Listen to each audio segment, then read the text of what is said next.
kind of behavior and attitude and outlook does God expect of me? We're going to discuss that in this video.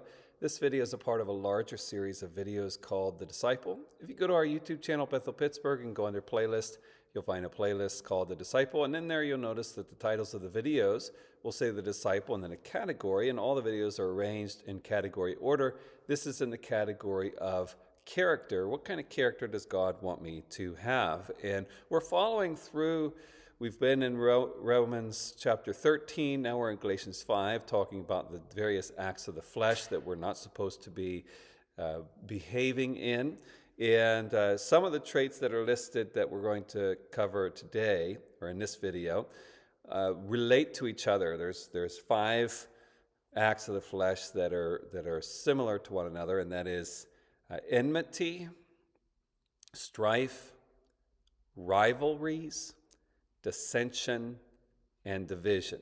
And basically, what's at the heart of those outlooks is being divided, being divisive, being oppositional to other people. And that's a hard one to parse out, because we are supposed to oppose sin and immorality and bad theology and those kind of things that we're supposed to stand against and oppose, but we're not supposed to just be disagreeable and opposed to people outside of that. And we still also need to be careful the way we go about being oppositional when it is necessary.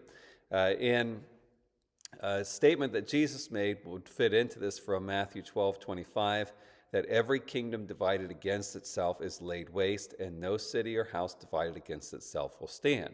And so we are actually created not as simply an individual. We are individuals, but we are created as individuals that are meant to be interdependent within our society.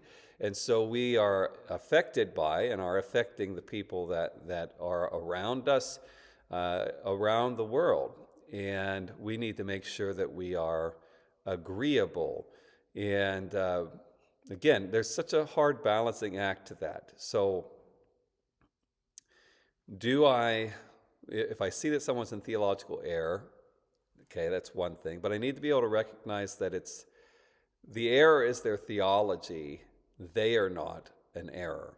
Their sin behavior is wrong. They alone aren't necessarily someone to be opposed. It's their behavior that's meant to be opposed. And it's very hard for us to separate those things.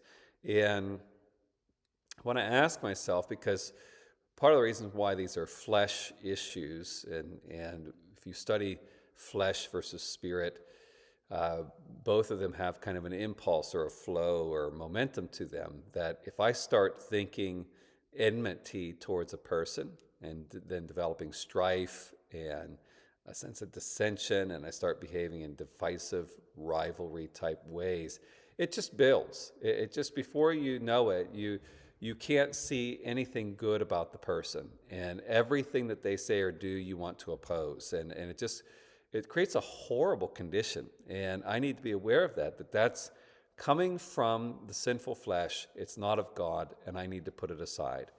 And that's simply put. That's all there is to that. Is to just put it aside. Now, how do I do it?